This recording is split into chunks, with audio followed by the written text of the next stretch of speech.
So just a couple of things before we get going, and I do know that my understanding is from the bailiff that the defendant's going to be pleading to the two other pending charges. Is that correct? There's 2 drug charges Yes. that he's going to plead to, and then the state is going to null for us another case. Okay, very good. So we're going to do that first, but let's just process a little bit before we get going in the era of COVID. So there is an administrative order S-2020-044, which was entered by the chief judge of this jurisdiction on August 31st of 2020. And specifically, paragraph 1B states as follows for in-person hearings. Judicial determination that the presiding judge can make a decision that the proceedings cannot proceed remotely if the court finds that to do so, to proceed remotely, would be inconsistent with the United States or the Florida Constitution.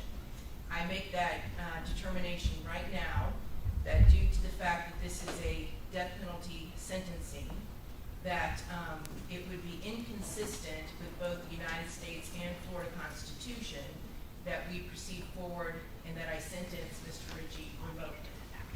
Furthermore, I am empowered with the discretion, again pursuant to S-2020-044, subsection 1B, with the discretion to have speaking individuals remove their face coverings or to use face shields or see-through masks instead if A, an individual's facial expressions or features must be observed, or B, an individual's voice is inaudible or hampered and potentially could jeopardize the creation of an accurate record.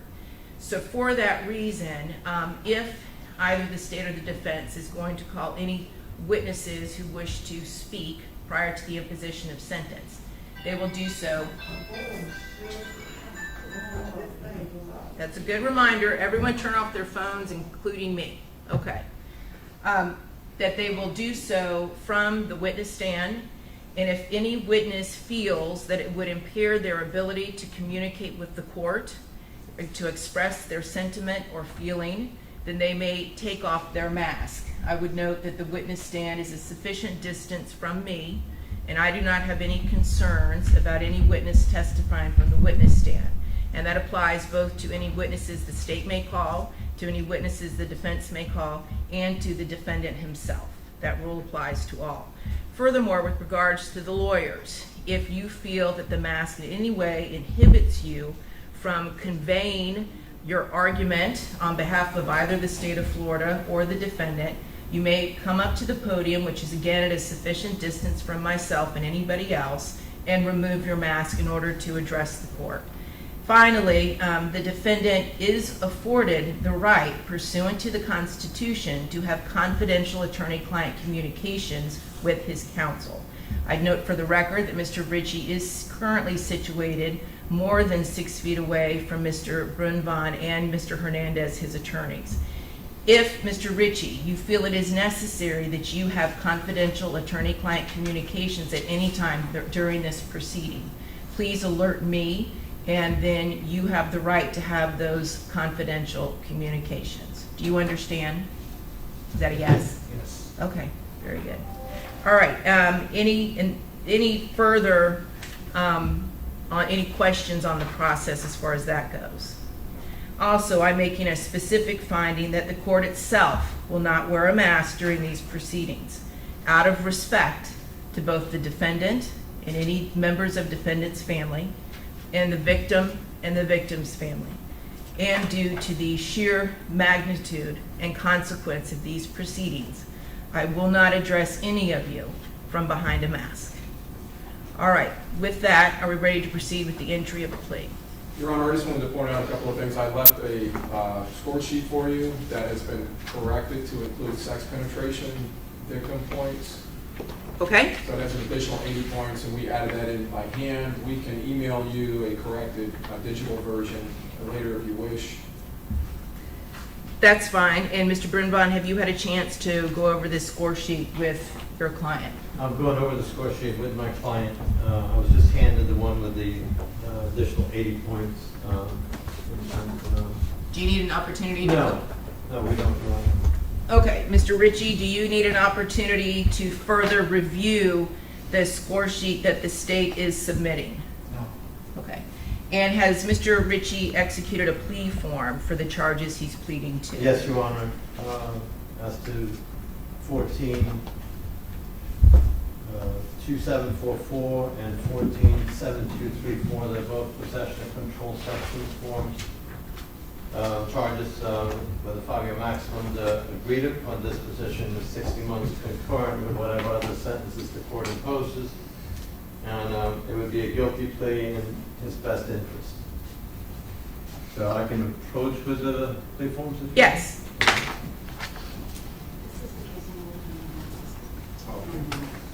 And then the remaining case, I believe, the state, sexual activity cases, the state is going to file a null clause on that. Okay, State, do you have an announcement? Yes, Your Honor. On case number 2014 CF 007347, which was a charge of unlawful sexual activity with a minor, the state announces a null clause on that case. Okay, very good. All right, Mr. Ritchie, I'm going to conduct a plea colloquy with you regarding that. You all can remain, you can have a seat. Conduct a plea colloquy with you regarding the charges that you're pleading guilty to. You can remain seated during the plea colloquy, but I do need to make sure that you speak up loud enough so that both I and the court reporter can hear you. Do you understand? Yes. Okay, all right, very good. All right, Mr. Ritchie, please raise your right hand. Do you swear or affirm to tell the truth, the whole truth, and nothing but the truth? Yes. Okay, very good. State your, put your hand down and state your full name for the record. Granville Ritchie. All right, Mr. Ritchie, what's the highest level of school that you completed? 10th grade. 10th grade, all right. And do you read and understand English? Yes. All right, sir, and did you review these two plea forms that I'm holding in my hand with your attorney? Yes. Did he go over them with you line by line? Yes. And did he explain everything that is contained in these plea forms? Yes.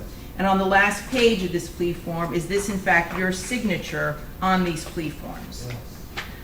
All right, very good. Mr. Ritchie, it's my understanding in case number 142744 that you're pleading guilty, and I assume this is in his best interest, Mr. Brinvon? Yes, Your Honor. You're pleading guilty in your best interest to one count of possession of controlled substance. Do you understand that this is a third-degree felony, punishable by up to 5 years in the Florida State Prison? Yes. You are also pleading guilty in your best interest in case number 14 CF 7234, again to a possession of controlled substance. This is also a third-degree felony, also punishable by up to 5 years in prison. Do you understand that? Yes. All right, sir. And do you understand that by entering these pleas of guilty to these charges that you are giving up certain rights as explained in the plea form? Yes. All right, and specifically, do you understand that by entering this plea of guilty that you are giving up your right to require the state to prove your guilt at trial beyond and to the exclusion of every reasonable doubt? You're giving up your right to cross-examine any state witnesses, to call any witnesses on your own behalf, or to present a defense. You were also giving up certain appellate rights. Do you understand that? Yeah. And were there any pretrial motions that were filed in either of these cases that would be dispositive? No, Your Honor. Is that correct, Mr. Harmon? That's correct. Okay. Your Honor, one thing I believe is the plea form may say controlled substance, but it should read marijuana. One is Which controlled one? substance and one is cannabis. Which one's cannabis? 7234. All right, well, you all did write controlled substance, so I'm going to change that. I'm just going to handwrite it in. That's possession of cannabis. Over Correct. 20 grams. Over 20 grams.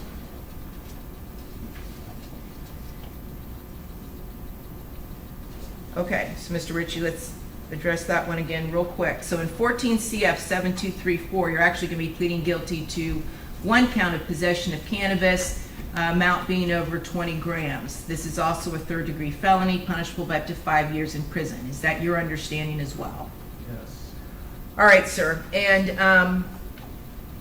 Do you understand that if you plead guilty and are not a United States citizen and the court accepts your plea, that your plea may have additional consequences of changing your immigration status, including deportation or removal from the United States? Yes. Do you understand that you should consult with an attorney if you need additional information concerning potential immigration consequences of your plea? Do you understand that if you have not discussed the potential immigration consequences with your attorney, the court will, upon your request, allow a reasonable amount of time for you to consider the appropriateness of your plea in light of this advisement? Do you understand that? Yes. Do you wish to have additional time to consult with another attorney regarding your immigration status? No. All right, and do you understand that the plea in this case calls for 5 years, which is 60 months, Florida State Prison, to run concurrent with each other and concurrent with any other sentence that I gave you today? Yes. Are you currently under the influence of drugs or an alcoholic beverage or medication? No. All right, and do you have any mental illness today that would keep you from understanding this plea and its consequences? No. Do you understand where you are and what you are doing today? Yes. Has anyone, including your attorney, threatened you or coerced you in any way in order to get you to enter this plea? No. Are you entering this plea freely and voluntarily? Yes. Other than the terms of the plea negotiation, as I just articulated, has anyone promised you anything upon which you have relied on in order to influence you to enter this plea? No. And have you discussed the charges with your attorney, including the maximum possible penalty and any possible defenses? Yes. Are you satisfied with the representation of your attorney? Yes. Do you understand by entering this plea there is no guarantee what gain time, if any, the Department of Corrections or any county jail may award you? Say that again, ma'am? Do you understand by entering this plea there is no guarantee what gain time, if any, the Department of Corrections or any county jail may award you? Yes. However, you will receive credit for all time served. Do you understand that? Yes. All right. And has anyone, including your attorney, made any promises concerning the jail credit or prison credit you are to receive, other than the fact that you are going to receive credit for every day you actually spent incarcerated on these cases? All right. Is there any other are there any other witnesses you want your attorney to depose, investigate, call, or locate? No. Is there any other type of discovery or investigation at all you want your attorney to do prior to entering these pleas? No. Are there any motions you want your attorney to file and set for hearing prior to entering this plea? No. And has your attorney reviewed the discovery disclosed by the state with you? Yes. And did the discovery include a list or description of physical items of evidence? And has your attorney reviewed the nature of the state's evidence against you with you? Yes. And you did sign the DNA addendum, correct? Yes. And this is your signature on this form. Yes. All right, and is the plea tendered with the approval of counsel? Yes, Your Honor. Okay, very good. All right, state, please give me the factual basis on both cases. With regards to 2014 CF 2744, on February 24th of 2014, law enforcement conducted a lawful traffic stop on a black Acura. It was leaving a dark alleyway. The vehicle was also occupied by a black female passenger who was located in the front seat. The defendant's pants were unzipped. Once the defendant was removed from the vehicle, he consented to a search of his person, where 2 crystal rocks were located inside of his right front pocket. The crystal rocks field tested positive for MDMA. A glass pipe with a milky residue was also located inside the vehicle. All of these events occur within Hillsborough County, Florida, and the defendant can be identified. With regards to 2014 CF 7234, on May 17th of 2014, law enforcement at the Hillsborough County Sheriff's Office was assisting Temple Terrace Police Department with an active investigation. The defendant, Granville Ritchie, exited a silver Lexus, which he was the sole occupant of. The affiant maintained constant visual observation of the vehicle while a court-authorized search warrant was obtained. On May 18, 2014, Hillsborough County Sheriff's Office and Temple Terrace Police Department executed that search warrant on the vehicle. Inside a black suitcase, there contains men's clothing. Among that clothing, law enforcement located 246 grams of marijuana. There was a small zipper compartment in that suitcase that yielded checks and receipts bearing the defendant's name. The marijuana tested positive for THC via field test kit. The defendant was identified, and all these events occurred in Hillsborough County, Florida. All right, I find the plea is voluntarily entered and that there is a sufficient factual basis. Mr. Ritchie, do you agree that those are the facts the state would prove if in fact you were to go to trial? Yes. All right, in case number 14-2744, will adjudicate you guilty, sentence you to 60 months Florida State Prison, giving you credit for all time served. This sentence is to run concurrent with any and all sentences that are imposed by the court today. In case number 14 CF 7234, I will adjudicate you guilty, sentence you to 60 months Florida State Prison, giving you credit for all time served.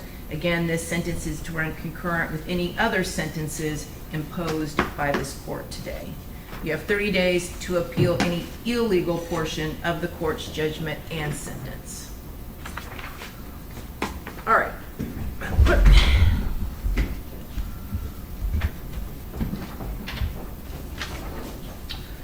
All right, so we are ready now to begin with the sentencing in the capital murder trial. First of all, on a personal note, I wish to thank Mr. Brunvon, Mr. Hernandez, Mr. Harmon, Ms. Johnson. You are the epitome of professionalism. I only wish that every single lawyer that ever appeared in front of me was as diligent, as educated on the subject matter to which you all are representing your respective clients, and as courteous and professional, not only to each other, but to me. I am so very grateful, and I just want you all to know how very grateful I am for your advocacy for your respective clients.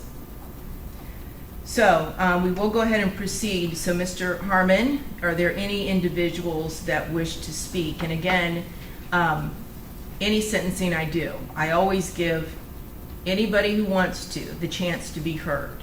And that includes anyone from the victim's family, anyone from the defendant's family or friends, and the defendant himself if he so wishes. However, obviously the defendant does not have to say anything at all, and it will not make a difference whether you do or do not. So I just want you to understand that, Mr. Ritchie. There's no pressure whatsoever.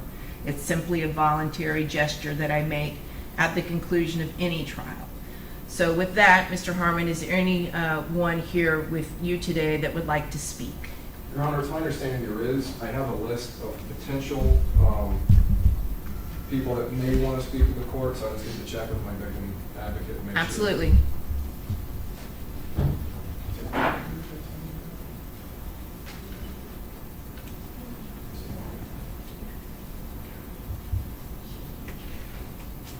You want to go first? So there's someone in the back has it. Okay. You want to speak? Okay. You want to be heard now?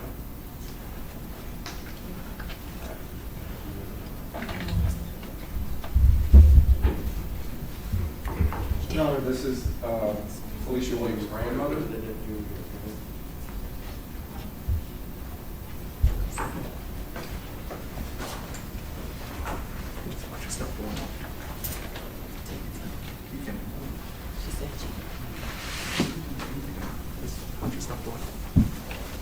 Good morning. Good morning. All right, you may proceed. And just first tell us your name. My name is Brenda Johnson. I'm Felicia's grandmother. She's gone, but I was her grandmother. Do you have a statement you'd wish to make to the court, ma'am? Yes, I would. Please go ahead. I like to say, for those that is not here, my rest of my family that's not here, I'm speaking on behalf of them as well. But a lot of us not able to come because of the corona stuff or whatever, coronavirus. But anyway, it's where, I'm sorry. It's okay, take your time. I miss my baby. I miss her calling me She's saying that I love you, grandmama. She's always saying I love you, grandma. And it's hard knowing what she has shown me, what had actually been done to her. But she do come to me all the time and showing me different things. But I'm not going to say as of right now. But it was wrong for what was done. And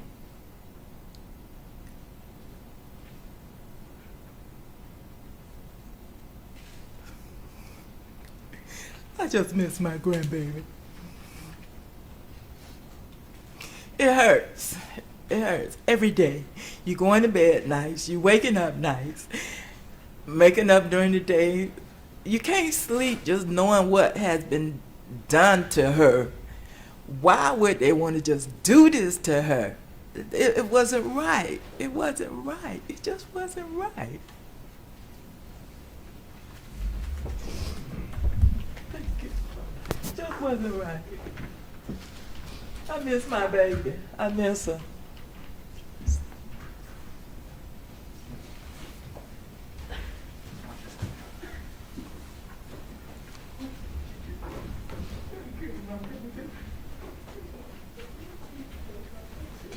Give me some water.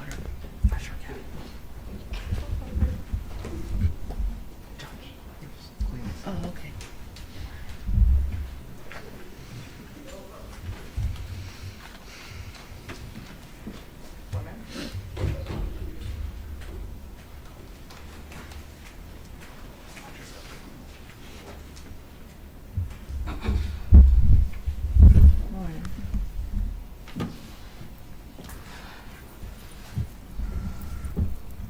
Please state your name. Shakelia Givens. Ms. Gibbons, do you have a statement you wish to make to the court? Yes. Okay, go ahead.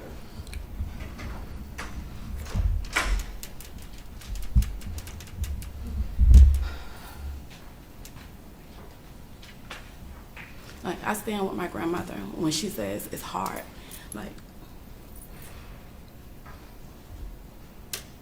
everything in life happens for a reason, but this is one reason we can't understand why. Like, it's hard. He took a sister, my baby sister. He took an aunt. My children miss her every day. My older girls, they miss her. When I said we miss her so much.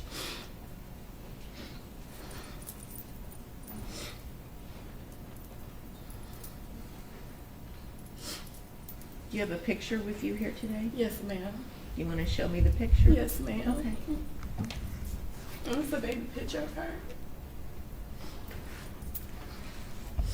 Precious, beautiful little girl. Thank you. And to think, like, we don't have that no more. My 1-year-old reminds me so much of her. I call her like she's a reincarnation of her. She literally is. My 1-year-old is a reincarnation of her. And it's hard. It's hard for one person to make a split life decision and we don't understand why, because it didn't have to be that way. Like, he didn't have to take her from us. He should have just left her alone. Should have just left her alone. Like, you don't understand how hard, how rough life is without her. The sleepless nights, we can't sleep for days because we miss her, we need her back. And the way he discarded her like she was nothing to us. Like, she didn't mean absolutely nothing, but she meant the world. She meant the world to us, and he discarded her like she was nothing. Sorry. I say to you, every dog has their day, and God is gonna make, and your day has come. God got you now. Thank you. Thank you.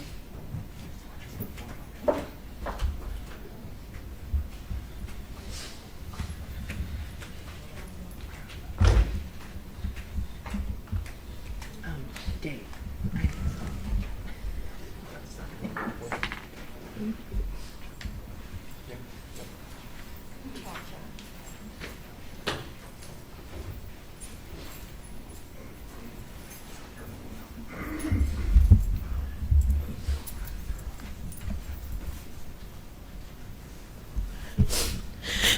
Hey everybody, my name is Cha Cha, and I just really want to know to you, Granville Ritchie, why.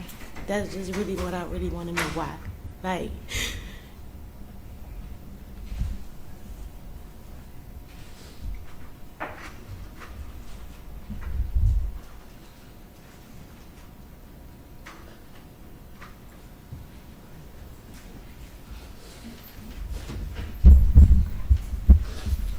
And Mr. Harmon, I had trouble hearing the witness's name. Cha-Cha Adams. Thank you.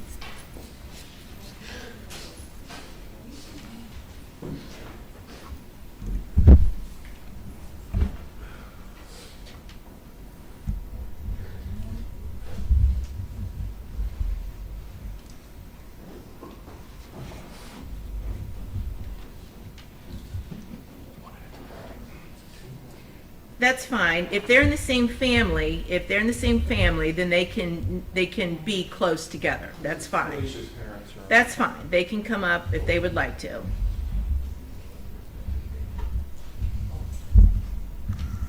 And they can come up together. That's fine.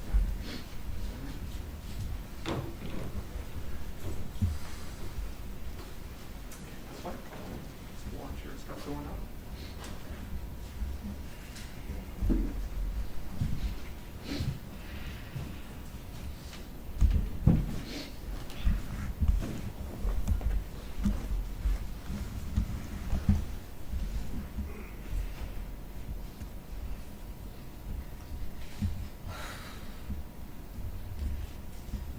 Morning. Good morning. Could you say your name, please? My name is Felicia Deberson. I am the mother of Felecia Williams.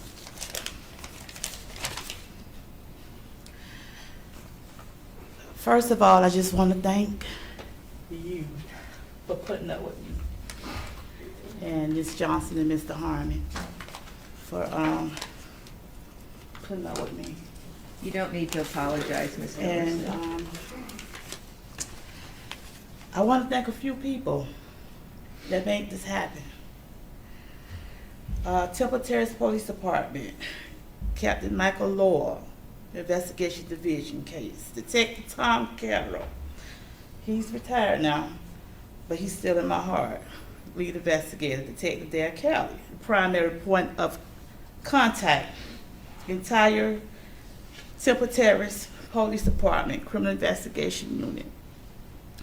The assistant agencies, Alcohol, Tobacco, Firearm, Clearwater Police Department, District 6 Medical Examiner, Federal Bureau of Investigation, Florida Department of Law Enforcement, Harrisburg County Sheriff Office, Manatee County Sheriff Office, Pinellas County Sheriff Office, State Attorney's Office, Judicial 6 Circuit Court, State Attorney's Office, Office 13, led by State Attorney Mark Ober at the time, now led by Attorney Andrew Warren at prosecution.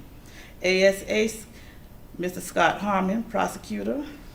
During the trial, Tampa Police Department, United States Marshal Services, University of Florida, University of South Florida, and Mrs. Johnson.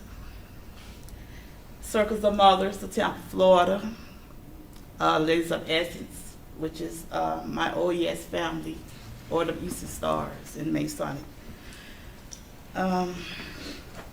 Also, I just want to say that I've waited 2,310 days for this day to come. I am here to stand as a wounded mother. I'm here wearing all black because I'm here to bury this Jamaican today. Because by the time he's long gone, my eyes may be closed. Anyway,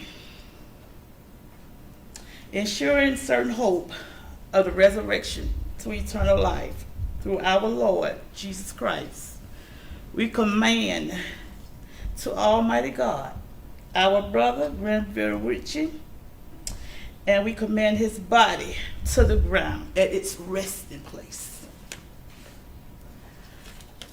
I want to thank everyone, like I say, for putting up with me. because he took away her innocence, her purity, her everything, to get married, to bear children, just life itself. Some days, like I said, I don't know if I'm coming or going. I wake up, I think about her. I lay down, I think about her. I'm on so many different medications, and that don't even help. The only thing I regret today is that I cannot ask for his fate. And that would be for him to be hung, for him to feel what my daughter felt over and over and over again. It took him 3 times to strangle her, to get her actually gone. And, you know, I feel like death is the appropriate. My heart hasn't changed. And all I know, he needs to be like her. Thank you. Yes, I have a picture You of do, her. okay. Everyone knows this picture. Everyone knows this smile.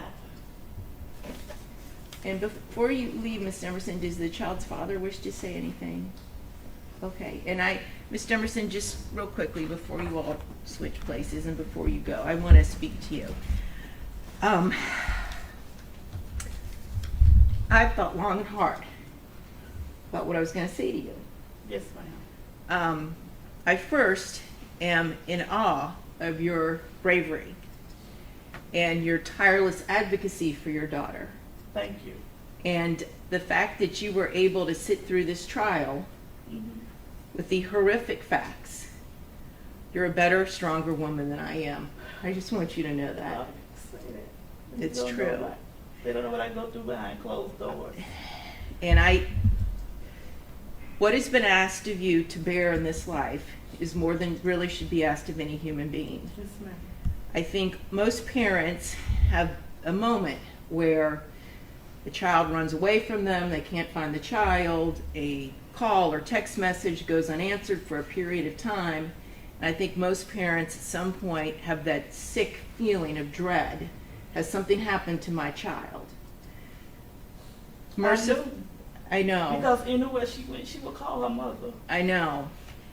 For most parents, mercifully the moment passes. But for a few unfortunate ones, it doesn't. Instead, it just becomes the first step in a never-ending nightmare that you can never awake from. And my heart breaks for you as a mother. Absolutely breaks for you as a mother. I know. That's why I thank you. But I know that you are a woman of deep faith, and I know that you know someday you and Felicia will have a joyous reunion, and the pain and suffering of this life will be put behind you. Yes, ma'am. So I wish you all of the best. I thank you so much. I had this made for all of us. It's absolutely beautiful. This blanket is anointed and it's consecrated. And when I get that feeling, I cover myself with this. Give me some type of comfort besides once I have faith. And I just want to thank all of you for listening. And I thank all of you for, like I say, putting up with me. Because I felt like you put yourself in Mama Bear mode when you came to me. I felt like you took that judge off and put yourself in my shoes. And like I said, I want to thank you, Chief Albino, and Terrence and everyone. God bless y'all, and I love all y'all.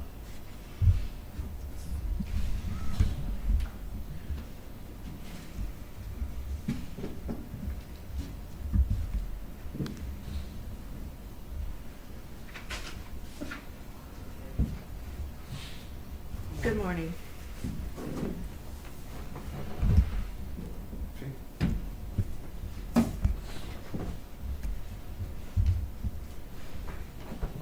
Good morning. Please state your name. Jerome Rodriguez Williams. I'm not like everybody else, bro. I ain't got no ill will against you. That same Bible that you play with, bro, you get back to yourself, you get on your knees and you pray. Because the journey you got ahead of you, gonna need God. I forgive you. I ain't got no anger towards you, bro. Abraham was willing to sacrifice his child. I sacrificed mine. I was you. I once was you. And in out these same courtrooms, I was a monster. I'm pretty sure they don't told you about me. I'm the one you don't want to see, bro. You took something from me you can't give back. I don't want no revenge. I gave it to my God. The same God that you play with, I gave it to him. And he took that pressure from me. Because I couldn't deal with myself. A lot of people would have suffered if I would have dealt with it. But the fact that it took 6 years, man, for you to be a man and admit to what you done wrong. All these people you hurt, man. Well, phone calls 2, 3 o'clock in the morning, man. And I gotta get up my bed and go console her. Go get her from the grave site 4 in the morning when she there crying about my baby. That's the woman you gotta have forgiveness. Let me tell you one thing about her, bro. It's hard for her to forgive. I've been dealing with for the last 17 years. And I'm still asking her for forgiveness. But I forgive you, bro. That's how strong my God is. I can come in and smile at you today with no harm or ill will towards you. You my brother. You made a mistake. But you got time. You got time to get right with God, bro. Like I said, I once was you. I was a monster. I was just like you. So if my God can change me to make me a better man, I can do that. I celebrate today, September 13, 2017. I've been out 3 years. They told me I'd never stay out 3 years and make it on these streets. Not only have I been out 3 years, started my own business, for to start another business, for to go to school to be a law clerk. So if it took me to sacrifice and lose my child, because the last thing my baby said to me when I talked to her, she said, "Daddy, I'm gonna pray for you." And I sat and I wondered,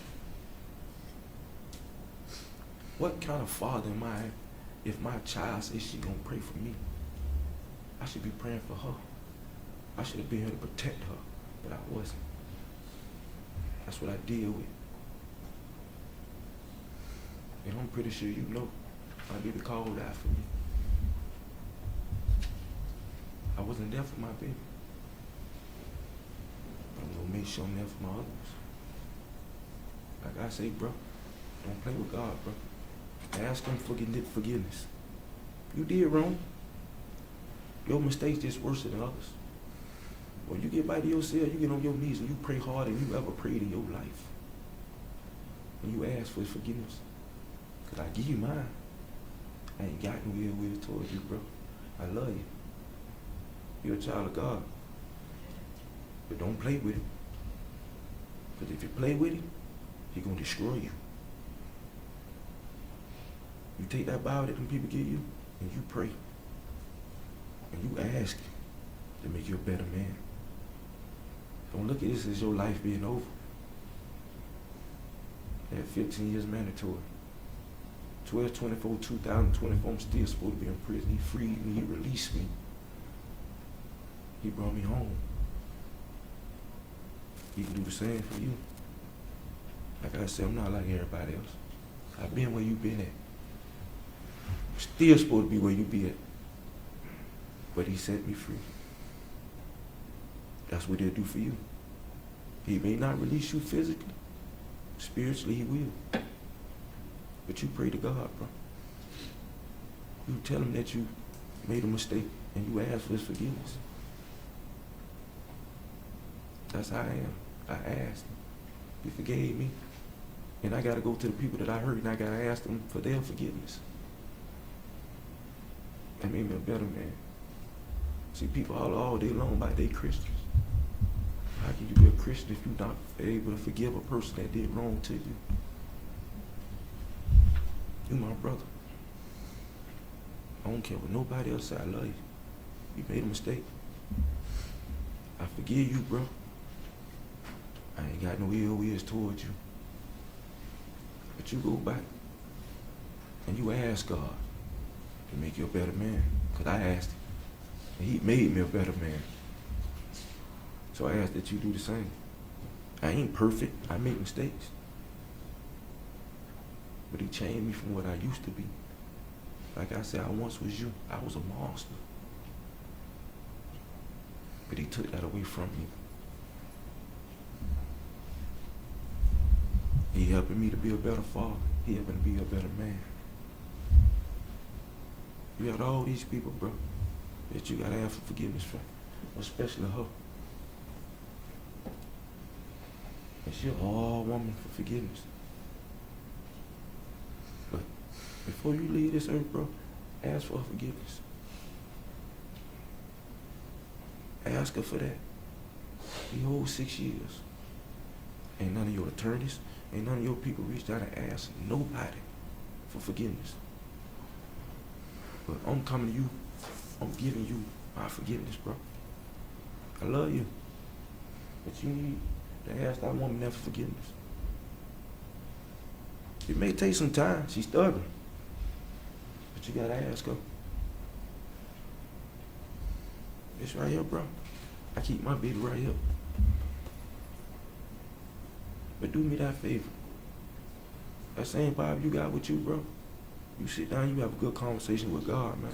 And you talk to him. You ask him for his forgiveness. And I guarantee you'll feel the calm where you have never felt in your day in your life. That's what I felt, and I still feel it. I'm at peace, bro. You need peace in your soul. So you ask him that tonight. You ask for his forgiveness, and I guarantee he'll give you a peace. Your earthly body is done away. But you gotta build up when you go see them. You know what I'm saying? You got a mama. Your mama ain't raised you like that, bro. Just like my mama ain't raised me the way I was raised. So be a man. That's all I ask you before you leave today, man. Be a man and stand on your own 2 feet, man, and ask her for forgiveness. That's all I ever ask from you, bro. That's all I want from you, Mayu. With brethren. You ask her for her forgiveness. And we good. I made my peace. My peace with you, my brother. But you ask this woman right here for her forgiveness. We good. God bless you. Thank you. Yes, ma'am.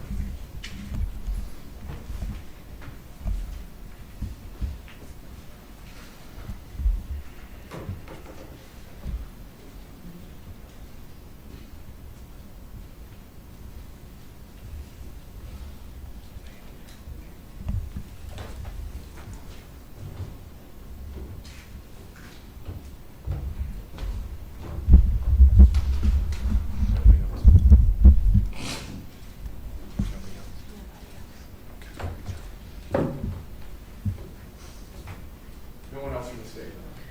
All right, and there was, and I've discussed it before, Ms. Deberson or someone on behalf of the victim's family, when the trial was concluded on September 27, 2019 at 3 p.m., handed a letter or a note to my bailiff. He immediately sealed it and brought it to me. I have not read it yet. And Ms. Deberson, I just want you to know, if this is from you or whoever it's from, you didn't do anything wrong. There's nothing wrong. It's just that this could be considered an ex parte communication. So I felt that it was safer just to seal up the letter, and I have not read it. And I will, however, after sentence is pronounced, I will then open it up and read it and make it a part of the record. So I just wanted you all to be aware of that. Okay. So, Mr. Brunvon, is there anyone that would like to speak on behalf of the defendant, Mr. Ritchie? Please, can I confirm with my... Yes, absolutely.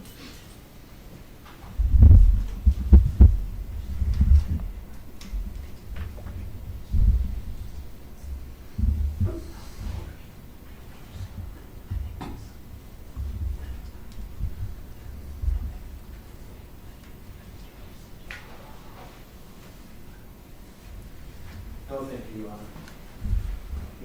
We have nothing. Okay, thank you.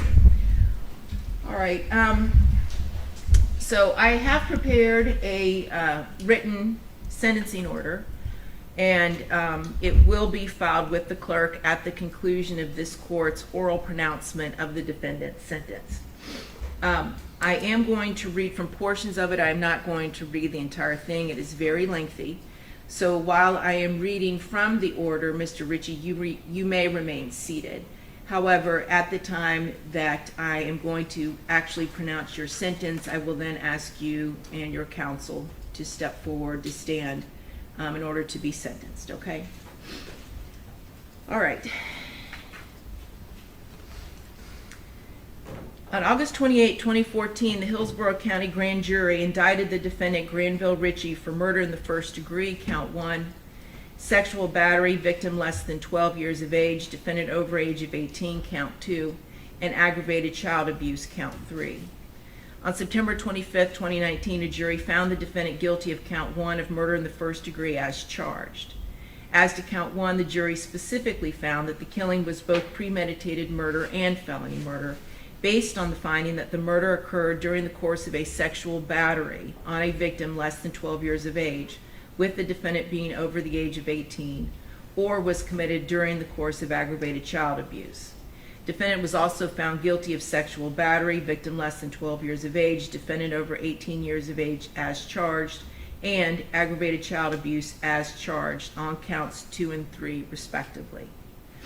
On September 26 and 27, 2019, the court conducted the penalty phase of the trial, where the state and defense presented testimony and evidence. The court held a Spencer hearing on January 7, 2020. At that hearing, neither party presented additional witnesses or evidence. As ordered by the court at the January 7, 2020 hearing, the state and defendant filed memoranda either in support of or in opposition to the imposition of the death penalty in this case. In imposing the sentence, the court has taken into account the verdict of the jury, the evidence presented at both the guilt and penalty phase of the trial, the Spencer hearing, and the sentencing memoranda submitted by the state and the defense. The court now finds as follows.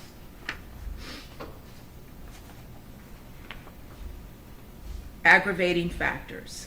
Section 921.141 Florida statutes provides that the burden is on the state during the sentencing portion of a capital felony trial to prove beyond a reasonable doubt the existence of aggravating factors to support the imposition of the death penalty. In this case, the state argues the existence of the following aggravating factors pursuant to Section 921.141 subsection 6. 1. The victim was less than 12 years of age. 2. The first-degree murder was committed while defendant was engaged in the commission of a sexual battery. And 3. The first-degree murder was especially heinous, atrocious, or cruel. As to the first aggravator, the victim of the capital felony was a person less than 12 years of age. The jury unanimously found that the state proved this aggravating factor beyond a reasonable doubt. The court agrees with the jury's finding that the state has proven this aggravator beyond a reasonable doubt and gives this aggravating factor great weight in determining the appropriate sentence to impose. The second aggravating factor. The capital felony was committed while the defendant was engaged in the commission of a sexual battery. In this case, the state presented testimony and evidence demonstrating that defendant sexually battered the child victim at the time of her murder, including the fact that her body was found unclothed and that she suffered blunt force trauma and lacerations on both the inside and outside of her genitalia at or around the time of her death. The jury unanimously found that the state proved this aggravating factor beyond a reasonable doubt. The court also finds that the state has established the existence of this aggravator beyond a reasonable doubt, that the defendant murdered the child victim during the commission of a sexual battery. The court therefore gives this aggravating factor great weight in determining the appropriate sentence to impose. 3. The capital felony was especially heinous, atrocious, or cruel. The Florida Supreme Court has provided that the heinous, atrocious, or cruel aggravator is applicable, quote, only in torturous murders, those that evince extreme and outrageous depravity, as exemplified either by the desire to inflict a high degree of pain or utter indifference to or enjoyment of the suffering of another, close quote. The heinous, atrocious, or cruel aggravator is reserved for murders that are, quote, conscienceless or pitiless and unnecessarily torturous to the victim, close quote. In this case, the jury unanimously found that the state proved the aggravating factor of heinous, atrocious, or cruel beyond a reasonable doubt. The court also finds that defendant murdered the victim in a heinous, atrocious, or cruel manner, and that the state established the existence of this aggravator beyond a reasonable doubt. Specifically, the court finds that the testimony of Dr. Upshaw Downs and Dr. Randall Alexander establishes that the child victim suffered numerous injuries to her head, neck, body, and genitalia during the course of the sexual battery and homicide. Their testimony also established that the extensive injuries to the child victim's genitals were indicative of forced sexual penetration. These injuries, when perpetrated against a 9-year-old girl, would be particularly painful, as her body was not physiologically prepared to engage in sexual intercourse.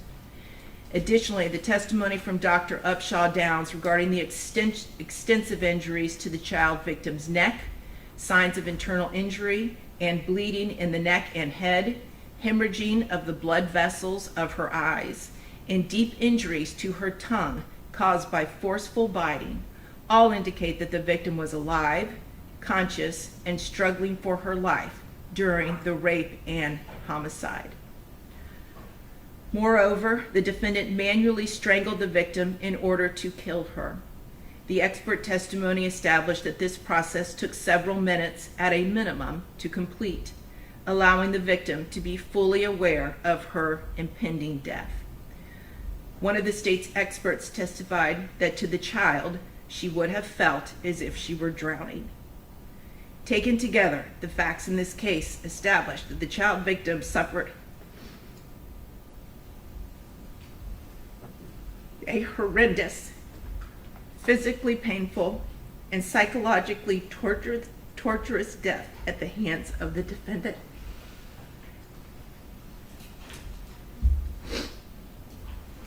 The court therefore gives this aggravating factor great weight in determining the appropriate sentence to impose.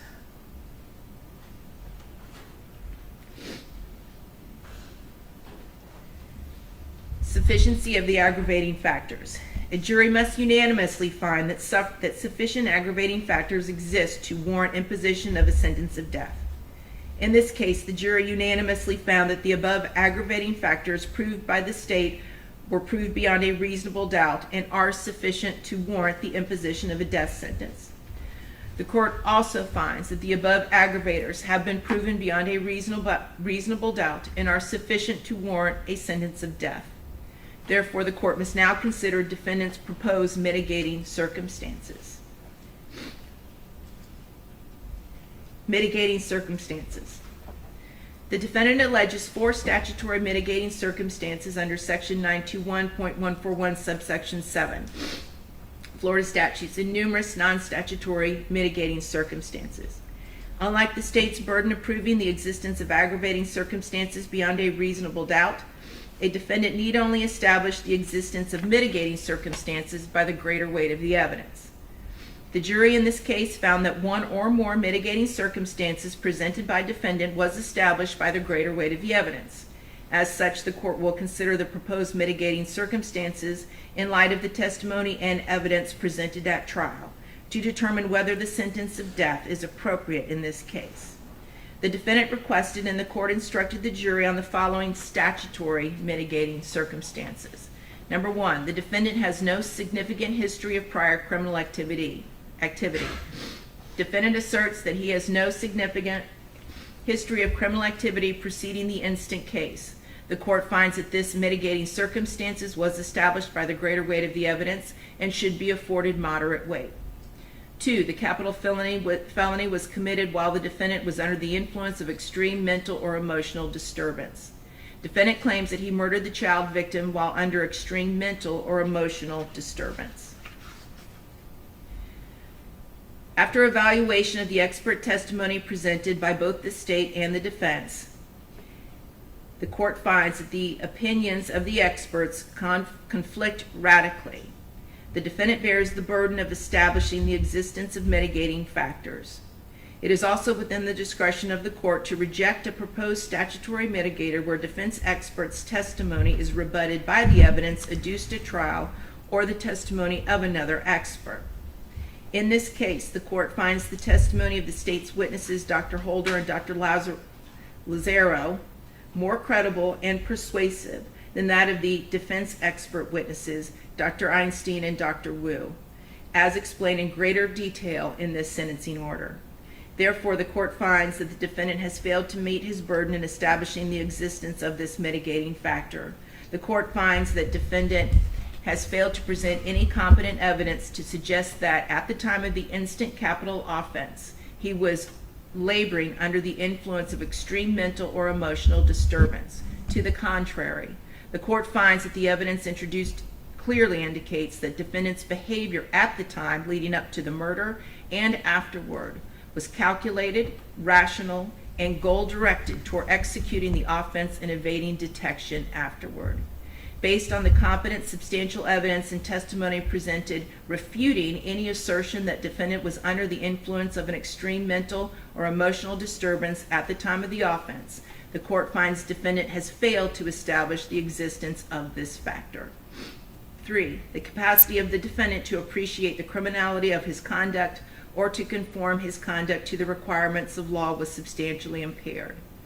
A court may consider a medical expert's opinion as to whether the defendant could differentiate between right and wrong and whether he or she could understand the consequences of his or her actions.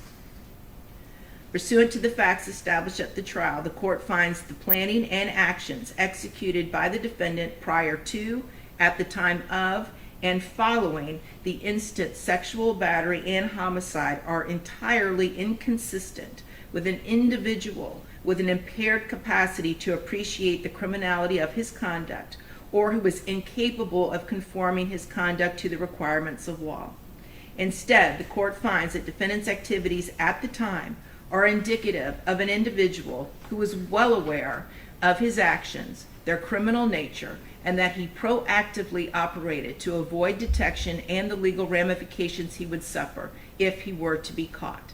Therefore, based on the competent, substantial evidence and testimony presented refuting any assertion that defendant's capacity to appreciate the criminality of his conduct or to conform his conduct to the requirements of the law was substantially impaired, the court finds that defendant has failed to establish the existence of this mitigating circumstance.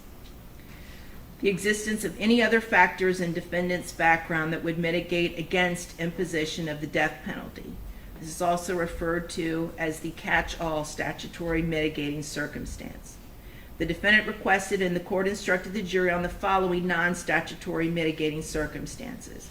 A, defendant suffered a significant head injury as a child, but received no medication and has continued to have migraines afterward. The court finds that the only evidence presented regarding head injury suffered by a defendant were the result of either defendant's own self-serving statements or from those of his family. No corroborating evidence was presented other than the testimony of Dr. Wu and Dr. Einstein, both of whom received this information from either defendant or his family. The court does not find this testimony, based on defendant's own self-serving statements, to be credible. Therefore, the court finds that this mitigating circumstance was not established by the greater weight of the evidence. Defendant suffered mental and physical abuse by his father, and defendant's father was often absent because of 4 different families. The court finds that the video evidence presented by defendant during the penalty phase of the trial provided uncontroverted evidence that defendant's father was physically and mentally abusive to the defendant and other members of the defendant's family during defendant's youth. The court finds the uncontroverted evidence was also presented establishing that defendant's father was often absent from the home due to having relationships and children with multiple different partners. The court finds that this mitigating circumstance was established by the greater weight of evidence and should be afforded moderate weight. Defendant was raised in a poverty-stricken and violent neighborhood in Kingston, Jamaica. The court finds that the video evidence presented by defendant during the penalty phase of the trial provided evidence as to the conditions of defendant's childhood neighborhood.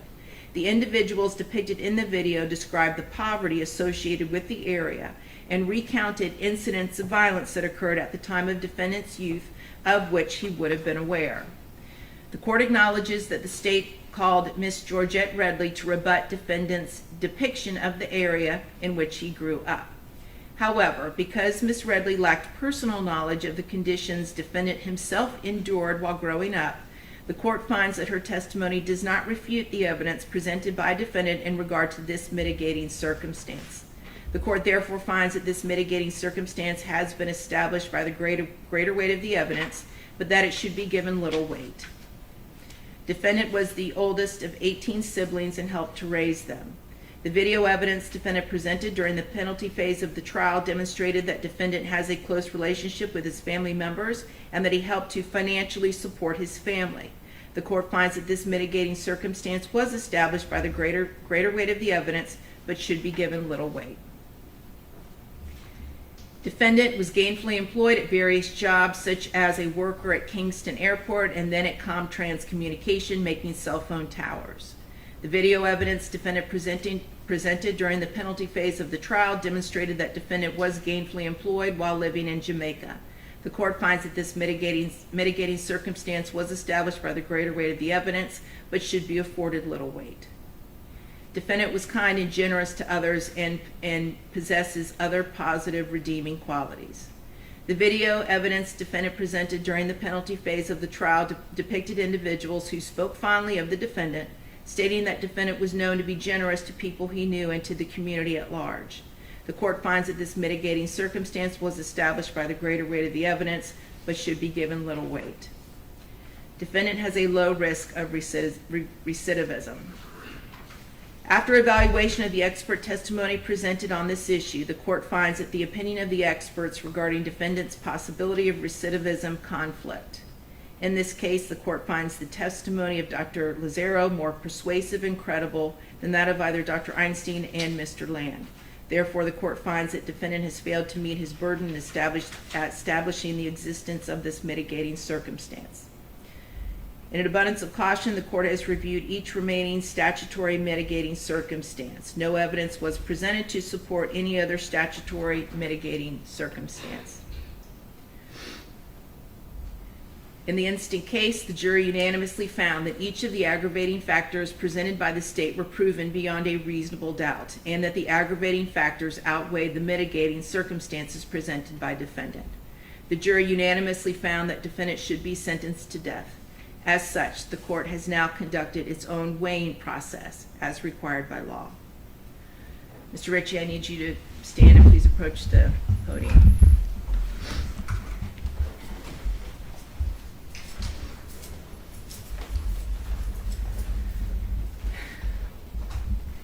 Mr. Ritchie, the court has thoroughly reviewed and considered the record concerning defendant's trial, including both the guilty and penalty proceedings, as well as the memoranda submitted by both the state and the defense. The court has also evaluated and weighed the aggravating factors the jury has found to exist beyond a reasonable doubt, and the mitigating circumstances established by the evidence. The court acknowledges that this weighing is not a quantitative comparison, but instead requires a qualitative analysis of each aggravating factor and each mitigating circumstance. The court has assigned an appropriate weight to each and finds that the aggravating factors found to exist heavily outweigh the mitigating circumstances presented. The court finds that the jury's recommendation to impose a death sentence is consistent with its verdict and is based on the evidence presented regarding the aggravating and mitigating circumstances. The court agrees with the jury's unanimous recommendation based on its own assessment of the aggravating factors weighed against the mitigating circumstances.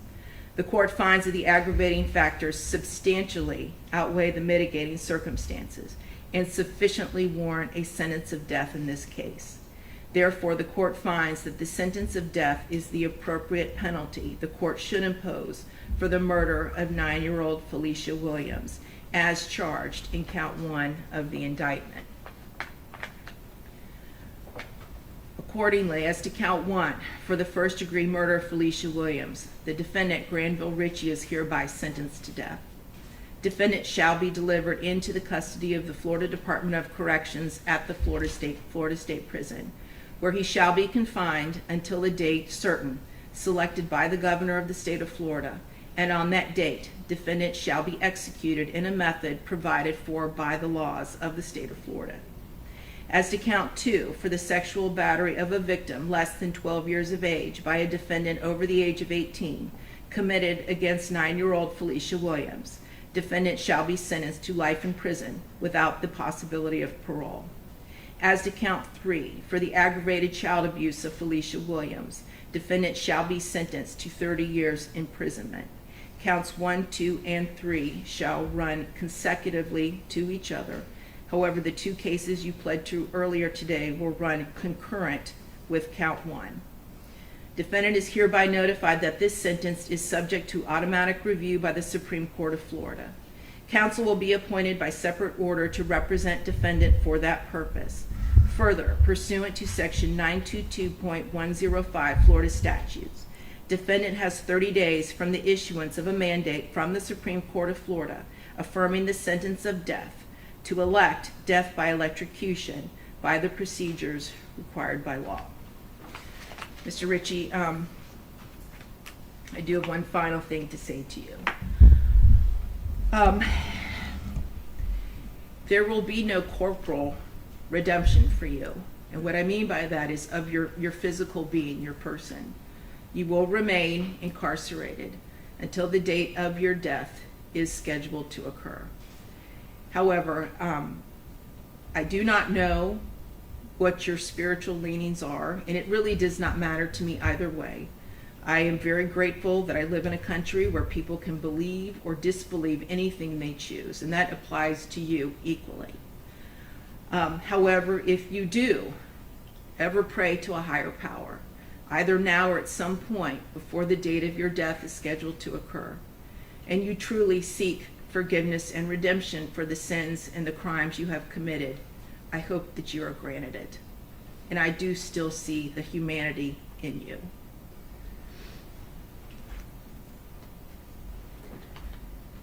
May God have mercy on your soul, Mr. Ritchie. We are now concluded, other than I am going to read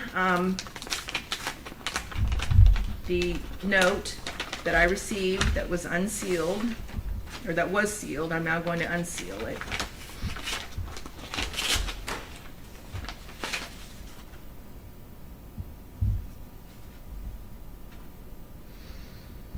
And it is a card, and it says, "I thank God as I remember you." 2 Timothy 1:3, and it's from the family of Felecia Williams, and it's a photograph of Felicia, aka Sugar Plum. And I wish to thank you all for this. God bless all of you. Thank you very much. We're now concluded. For purposes of the charges that you pled to today, the understanding was it was concurrent as to everything? They are. Okay. I'm sorry. They are concurrent. As to each and every count? Yes, as to each and every count. Very good. And he has served more than the 5 years on those. Okay, very good. Very good. Yeah, And concurrent with his other case? correct. Thank you.